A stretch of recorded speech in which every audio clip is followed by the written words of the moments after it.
The morning began like any other Thursday in June, with me enjoying coffee on my deck as the sunrise turned the Georgia pines a brilliant gold. But that peaceful moment shattered when I heard the sharp click-clack of sensible heels making their way up my gravel driveway, and before I could even set my mug down there, she was at the bottom of my porch steps holding a clipboard like it was a weapon of mass destruction, and her voice sliced through the quiet air with the grace of a rusty chainsaw as she declared that I had 7 days to remove my house from her property, or she would see it demolished. And I nearly choked on my drink, because this was the same woman who had been camped out on the corner of my 10-acre property in her oversized RV for 2 years, and now she was claiming that my house, which I had just completed after 18 months of construction, was sitting on her land. And my name is Daniel Harrington, and 3 years ago I thought I had found paradise when I bought my dream property in Pine Ridge Estates, which is a semi-rural HOA community about 45 minutes outside Atlanta, and the lot was perfect, with 10 acres of mostly wooded land and a clearing that was ideal for the custom home I had been planning for years. And the HOA seemed reasonable when I first read the bylaws, which mostly talked about maintaining property values and keeping up appearances.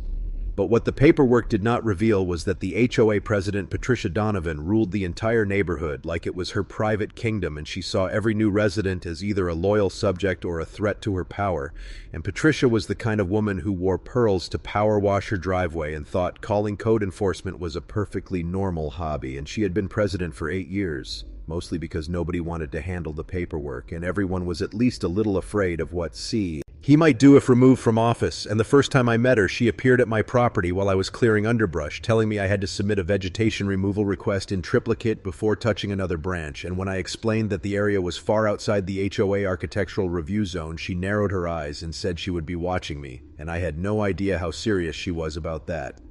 After reviewing my deed, building permits, and the official county survey I'd commissioned, Sergeant Mike Thompson turned to Patricia and calmly explained that filing false reports was a crime. She immediately accused him of being part of a conspiracy and demanded to speak to his supervisor. When the supervisor arrived, he examined the same documents and warned Patricia that any further false claims would lead to charges. She stormed off, ranting about maritime law and sovereign citizenship. At that point, I knew I needed decisive action. I hired a professional surveying company to conduct a comprehensive property analysis, complete with aerial photographs spanning 2 decades. The results were undeniable. Patricia's RV sat a full 37 feet inside my property line, and her improvements sprawled over nearly a quarter acre. Armed with this evidence, I filed formal trespassing charges and a civil suit for damages, including 2 years' worth of rent for her unauthorized occupation.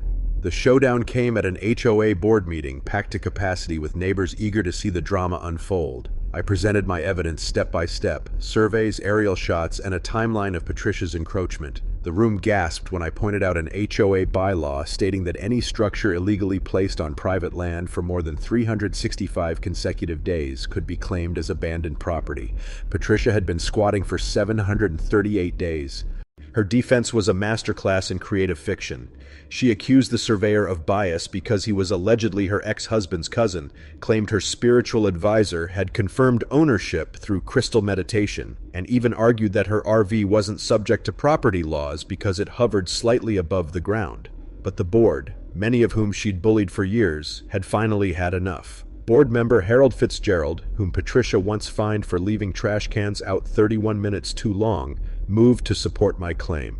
The vote was unanimous, save for Patricia's own. She was given 72 hours to clear her belongings before everything would legally become mine. On removal day, the neighborhood turned it into a spectacle. Residents brought lawn chairs, coolers, and even a lemonade stand.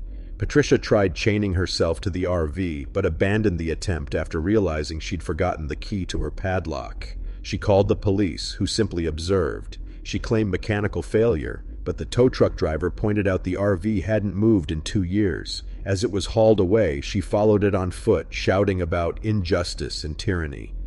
The surprises didn't end there.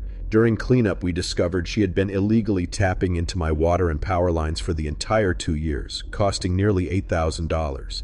That turned the civil dispute into a criminal case. Patricia was arrested at the very next HOA meeting, right in the middle of a speech calling for my expulsion. She was polite enough to finish before the officers cuffed her.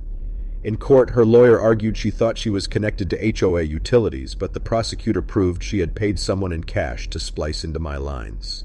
The judge was unmoved by her claim of being a sovereign citizen exempt from utility laws. She was found guilty on all charges and sentenced to 18 months probation, 40 hours of community by service teaching property law at the community center and ordered to pay me $12,000 in restitution.